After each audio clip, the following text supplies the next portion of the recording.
Saya bercadar itu memang dari sentuhan hati saya, hidayah saya dari Allah Subhanahu wa Ta'ala begitu.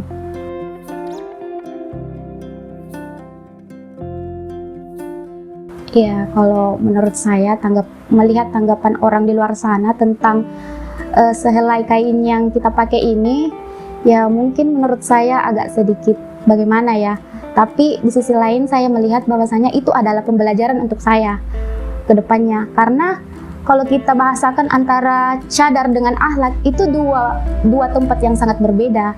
Karena di satu sisi cadar ini ada di raga kita, sedangkan akhlak ini ada di jiwa kita. Jadi kita tidak bisa tepatkan dalam satu wadah. Mungkin bisa dibilang orang-orang bisa menganggap kita itu sok alim, itu sok munafik atau apa, sok suci. Ya wallahu alam, biarlah manusia menilai kita apa adanya, tapi yang mampu memberikan kita pendapat yang lebih baik itu hanya Allah Subhanahu wa Ta'ala begitu.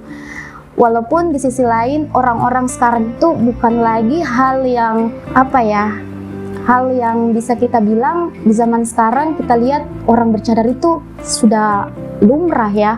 Tidak seperti zaman dulu orang yang bercadar itu sangat sedikit, bisa dibilang minim ya. Sekarang ada di sosial media, semua sosial media orang memakai cadar, baik digunakan untuk hal-hal yang niatnya memang baik ataupun niatnya eksis ataupun niatnya untuk mencari uang. Tapi kita ambil sisi positifnya saja, bahwasanya itu adalah proses mereka untuk menjadi lebih baik. Karena tidak gampang orang bisa menyesuaikan diri dengan apa yang mereka pakai. Walaupun orang bilang bahwasanya, casingnya berbeda dengan kita. Itu sana sok ke Arab-Araban. Mending tinggal di Arab saja. Jangan salah, orang Arab juga ada yang tidak bercadar loh. Kita di sini Indonesia, kita penuh dengan toleransi. Jadi kita bisa menerima kalian yang tidak bercadar ataupun berpakaian seksi. Nah, kalian juga bisa menerima kami dengan apa yang kami pakai. Seperti itu. Jadi, saya sarankan untuk ukhti-ukhti sekalian ataupun wanita-wanita sekalian di luar sana yang sedang berproses ataupun sedang ingin memakai cadar tapi banyak rintangan yang mereka hadapi, jalanilah. Karena proses itu tidak kita tahu. Sama halnya kita menjalankan sunnah itu sama saja kita memegang bara api di tangan seperti itu. Tidak gampang kita menerimanya. Tidak gampang juga orang bisa melihat kita baik atau buruknya, tidak bisa. Jadi ya wallahu alam, walaupun mereka menilai kita buruk, tidak apa-apalah. Iya, kalau tanggapan saya pribadi, daripada kita misalnya menjelaskan dengan kata-kata, lebih bagus dengan perbuatan ya, dengan tindakan. Saya lebih senang ketika saya berada di satu forum di mana tidak ada orang yang bercadar. Kemudian ketika saya datang sendiri, orang-orang kemudian menatap saya sinis, ada stigma yang pasti. Kenapa perempuan bercadar tapi kok hadir di diskusi filsafat misalnya, hadir di diskusi dialog antar iman misalnya. Tapi ketika saya misalnya berbicara, menyampaikan pandangan saya, disitulah orang-orang kemudian bisa mengerti. Oh ternyata tidak seperti yang kita pikirkan, tidak seperti yang dibayangkan. Kebanyakan perempuan bercadar memang menutup diri, itu kemudian menjadi pilihan pribadi. Saya bercadar tetapi saya bisa terus melakukan apa yang saya senangi, apa yang saya anggap itu baik menurut saya, dengan saya tetap bercadar. Jadi banyak sekali teman-teman bercadar, tetapi kemudian pribadi kita lah masing-masing yang bisa kemudian menentukan cadar kita itu ingin disebut apa, ingin dianggap orang seperti apa. Itu menjadi pilihan kita. Saya dengan Kak Yuli misalnya, kami sama-sama bercadar, tetapi tentu latar belakang kami kemudian kenapa bercadar, kemudian cara kita mengekspresikan cadar kita tentu berbeda. Itu tergantung pada siapa yang mengenakan cadar. Karena kalau saya pikir ya cadar hanya kain. Siapa yang kemudian beragama, manusianya. Siapa yang kemudian berakhlak, ya dirinya, manusianya. Siapa yang mengenakan, jadi bukan cadar. Kalau cadar itu ya tidak bisa diberikan nilai karena dia bukan manusia, dia hanya kain. Yang bisa diberi nilai ya yang memakai itu. Jadi terkait dengan kejadian-kejadian yang kemudian oknum-oknumnya mengenakan cadar, apa itukah dia mencuri, apakah itu dia kemudian menjadi pengantin bom bunuh diri. Satu pengalaman yang bisa dibilang cukup berkesan sampai hari ini itu di tahun lalu ketika terjadi bom katedral ya. Bom katedral, pasangan suami istri yang menjadi pelakunya dan kebetulan bercadar. Itu saya pribadi saat itu hancur sekali karena saya pikir bahwa kita sudah sangat bersusah payah. Teman-teman saya yang bercadar sudah sangat bersusah payah untuk bagaimana supaya kita itu tidak distigma lagi begitu, bahwa perempuan bercadar itu sama dengan perempuan pada umumnya. Kami hanya berbeda dari model pakaian saja gitu. Kami juga ingin diterima sebagaimana kalian menerima teman-teman yang tidak bercadar. Tapi kemudian terjadi bom bunuh diri dan lagi-lagi pelakunya adalah perempuan bercadar. Itu menjadi hal yang sangat menyedihkan bagi saya pribadi, karena ibarat kata kami sudah menyusun bangunan, membangun kepercayaan terhadap masyarakat bahwa kami bercadar, tapi kami juga cinta terhadap tanah air kami mencintai sesama manusia kami. Tapi dengan kejadian itu, bangunan yang tadinya kami bangun itu dirobohkan. Stigma dengan perempuan bercadar akhirnya muncul lagi, semakin besar lagi. Bahkan banyak saya mendengarkan laporan bahwa ada beberapa teman-teman bercadar yang cadarnya sampai ditarik, yang sampai dipukuli karena dianggap bagian dari kelompok tadi. Kemudian lahir cadar garis lucu yang saya bentuk dengan teman-teman saya yang bercadar juga, dan juga ada yang tidak bercadar di sana. Jadi sebelum bom itu kami sebenarnya sudah ada. Di bulan Februari cadar garis lucu sudah terbentuk. Kemudian terjadi bom bunuh diri itu. Nah, ini menjadi momentum. Bukan bahwa ini dimanfaatkan oleh cadar garis lucu, tidak, tapi ini menjadi momentum bagi kami untuk bagaimana mengcounter stigma yang semakin besar gitu. Jadi di berbagai karena cadar garis lucu itu bukan satu komunitas yang ada di Makassar saja, tapi teman-teman ada di Bandung, ada di Jogja, ada di Malang dan lain sebagainya. Kami sama-sama giat untuk mengcounter narasi-narasi yang buruk tentang perempuan bercadar. Jadi cadar garis lucu mengambil peran di pasca kejadian itu, menyampaikan bahwa kami menolak distigma sebagai kelompok teroris.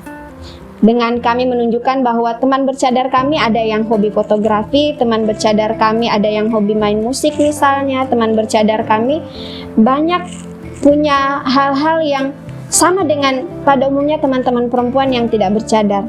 Apa bedanya kami dengan perempuan-perempuan yang tidak bercadar misalnya? Kenapa kami diperlakukan begitu tidak baiknya? Padahal kami hanya memilih pakaian kami begitu. Teman-teman yang memilih dengan pakaian yang terbuka misalnya, kami tidak pernah mempermasalahkan. Nah, tentunya kami juga tidak ingin diperlakukan seperti itu. Jadi cadar garis lucu hadir satu tujuannya bahwa untuk mengudar stigma itu, untuk mengcounter narasi-narasi bahwa perempuan bercadar itu seperti bilang tadi cukup eksklusif, menutup diri dan lain-lain.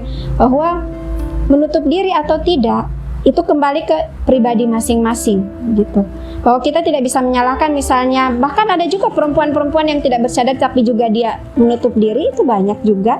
Karena itu kan tergantung dari kepribadian kita ya.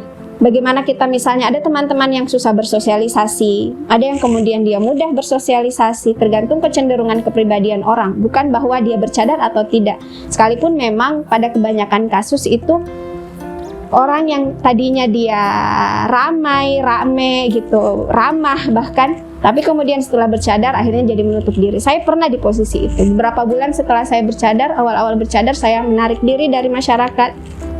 Saya hanya berdiam di rumah, kemudian hanya mengaji apa dan lain-lain, melakukan kegiatan-kegiatan yang saya anggap itu sesuai dengan syariat orang bercadar misalnya, yang hanya beribadah dan lain-lain. Tapi kemudian itulah yang menjadi lingkungan saya kemudian menjadi lebih besar lagi stigmanya terhadap perempuan bercadar. Oh betul, ternyata ketika kita sudah bercadar sudah tidak bisa bersosialisasi lagi, sudah tidak bisa berbaur lagi, banyak hal-hal yang kemudian tidak bisa dikerjakan dan lain-lain.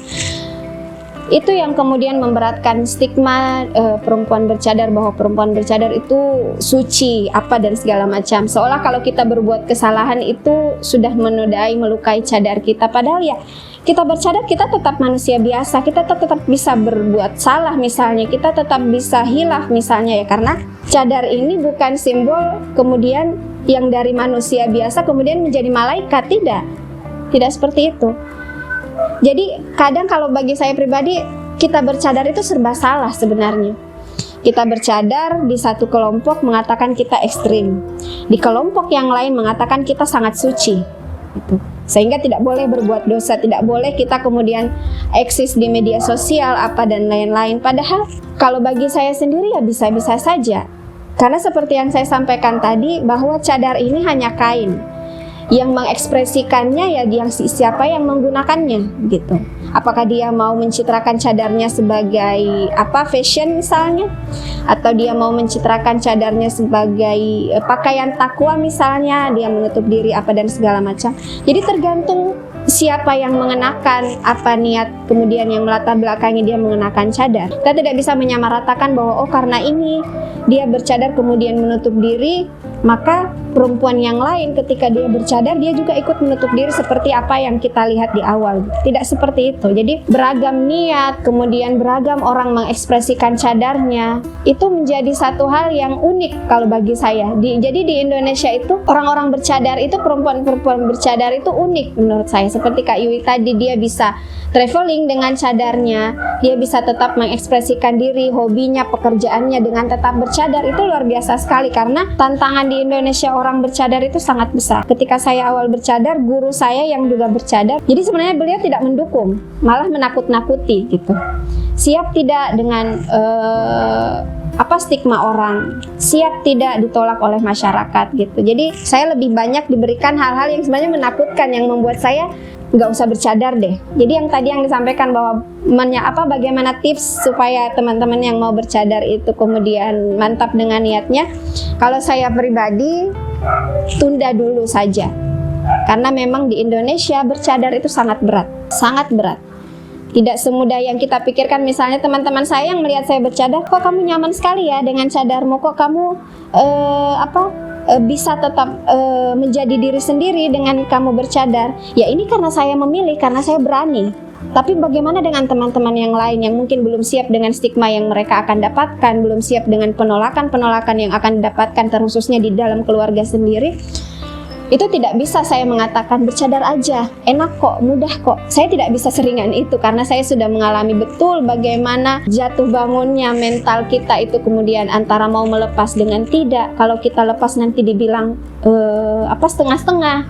Kita tetap pakai juga di stigma teroris. Jadi serba salah sekali sebenarnya. Makanya kalau ada teman saya bilang juga mau ikut bercadar, saya bilang tunda dulu saja.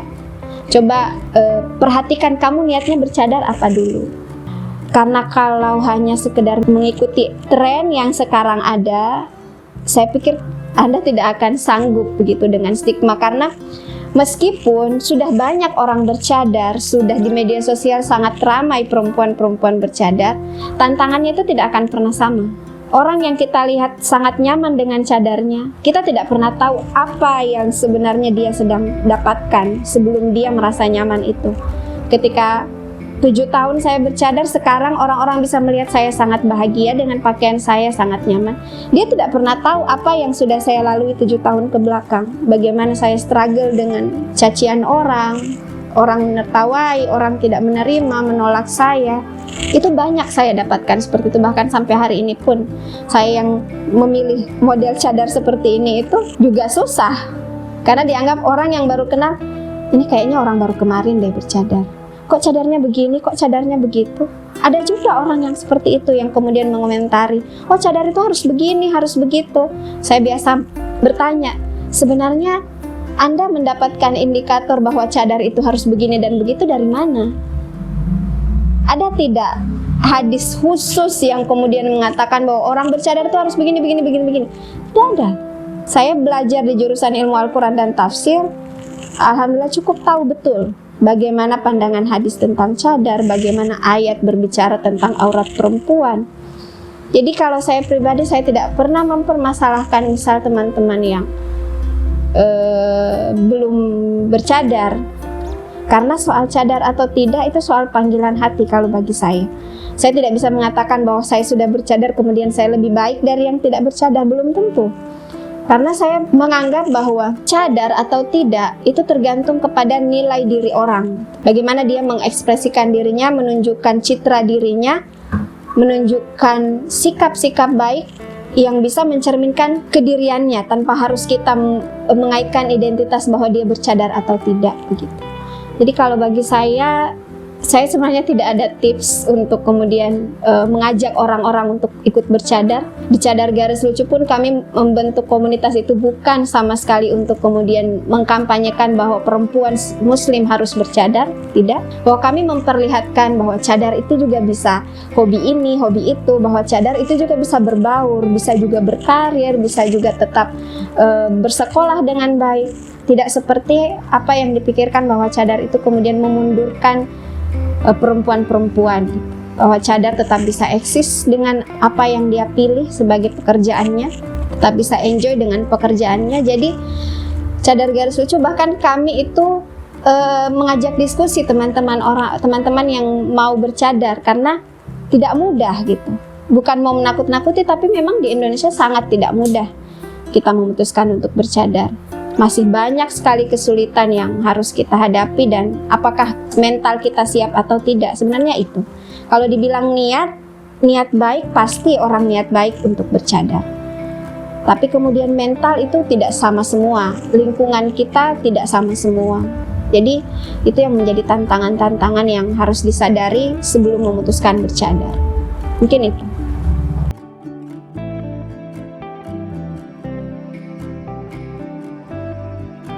Ya, terakhir untuk saya, mungkin saya bisa bahasakan bahwasanya kami yang beda casing dengan kalian, rangkullah kami, janganlah asingkan seperti itu.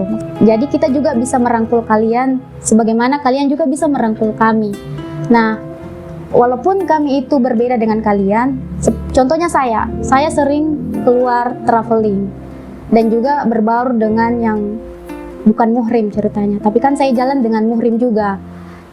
Kalian bisa menerima saya juga bisa menerima kalian di satu lokasi yang sama. Nah, di situ saya ingin memberitahu kepada mereka bahwasanya inilah simbol saya sebagai umat Islam, begitu. Saya sebagai wanita muslimah yang membawa dan menegakkan bahwasanya ini pakaian sunnah yang saya kenakan. Sama halnya kalian juga yang beda agama dengan saya bisa menerima kalian bahwasanya kalian juga bisa saling merangkul, saya juga bisa rangkul kalian, begitu. Di satu sisi, saya tidak bisa berkata apa-apa lagi ketika saya dikritik di sosial media bahwasanya bercadar kok eksis, bercadar kok pansos, begitu. Ya wallahu alam, inilah motivasi saya untuk teman-teman dunia maya saya.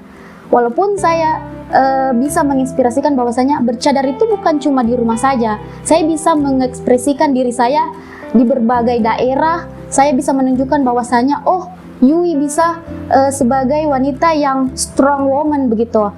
Di sisi lain juga saya bisa memanfaatkan raga saya bahwasanya saya ini memang betul-betul memiliki simbolis dari agama saya. Saya sebagai duta keislaman di luar sana ketika saya berbaur dengan agama-agama lain.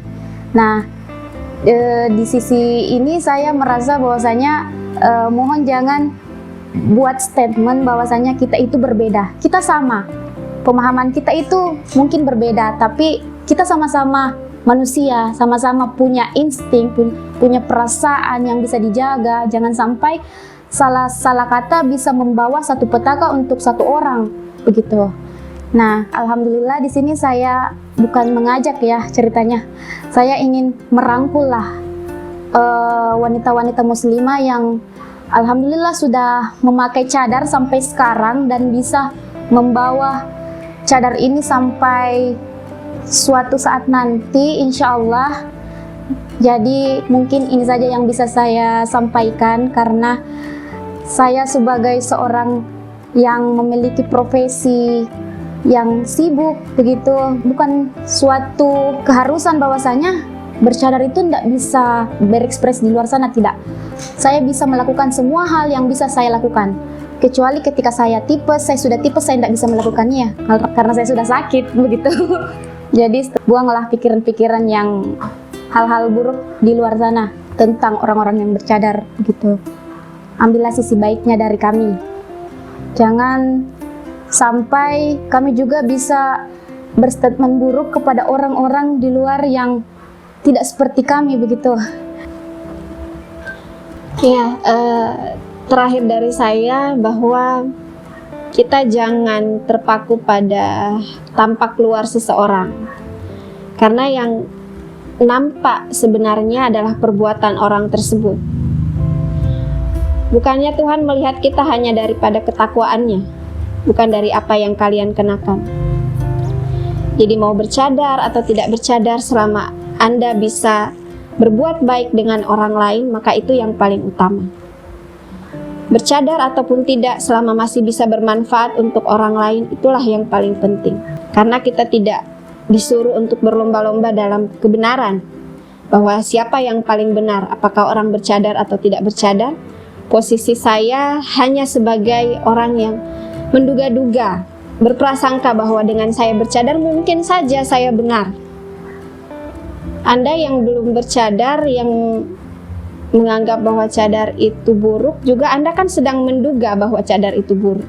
Jadi sesama orang yang sedang menduga-duga, kita tidak bisa menghukumi siapa yang benar, siapa yang salah.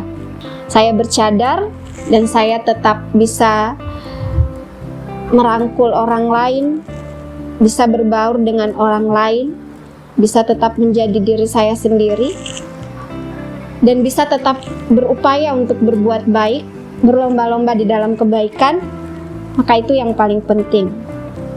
Soal siapa yang paling benar bukan pada diri manusia, tapi siapa yang paling baik. Tetapi di dalam berupaya menjadi orang baik itu juga kadangkala ada hal yang perlu diwaspadai. Misalnya merasa lebih baik dari orang lain. Saya bercadar, saya merasa ini baik, tetapi saya tidak merasa lebih baik dari orang lain. Saya bercadar, tetapi saya tidak merasa lebih beriman dari orang lain. Yang bisa mengukur keimanan kita, yang bisa mengetahui keimanan seseorang, hanya Tuhan, hanya Allah Subhanahu wa Ta'ala. Yang paling tahu apakah dia beriman atau tidak, yang paling tahu apakah dia sudah berbuat baik atau tidak, itu hanya pemilik manusia. Sedangkan sesama manusia tidak ada yang pernah mengetahui bahwa, oh, model cadar ini loh yang paling benar, oh, yang bercadar loh yang paling baik, yang paling beriman. Siapa yang tahu? Boleh jadi yang tidak bercadar tetapi dia memiliki amalan yang khusus misalnya. Karena kita tidak sedang memperbanyak amal, tetapi kita mencari di mana amalan itu yang diterima oleh Allah. Orang masuk surga bukan karena banyaknya amal, tetapi ada satu amal yang diterima oleh Allah Subhanahu wa Ta'ala, yang diridhoi oleh Allah Subhanahu wa Ta'ala. Jadi yang kita cari adalah keridhaan Tuhan, bukan siapa benar dan siapa salah. Melihat orang dari casing saja, saya pikir itu hal yang kurang adil ya. Karena kalau dari casing saja, kita tidak melihat perilakunya, kita tidak kemudian menjadi akrab dengan dia. Kita hanya melihat identitas bahwa dia Kristen, dia tidak seagama, bahwa dia tidak bercadar, bahwa dia mengumbar aurat misalnya. Tetapi apakah itu sudah mutlak orang yang buruk? Kan belum tentu. Kembali lagi bahwa saya pribadi, saya bukan penghukum orang lain, saya bukan hakim untuk siapapun, saya hanya hakim bagi diri saya sendiri. Jadi yang bisa mengetahui baik buruknya saya hanya saya sendiri, sedangkan orang-orang mengatakan bahwa saya ini baik atau buruk, itu tergantung persepsi mereka, dan saya tidak pernah merasa baik hanya karena saya dikatakan baik, dan saya tidak pernah merasa buruk hanya karena orang lain mengatakan saya buruk. Mungkin itu dari saya. Terima kasih.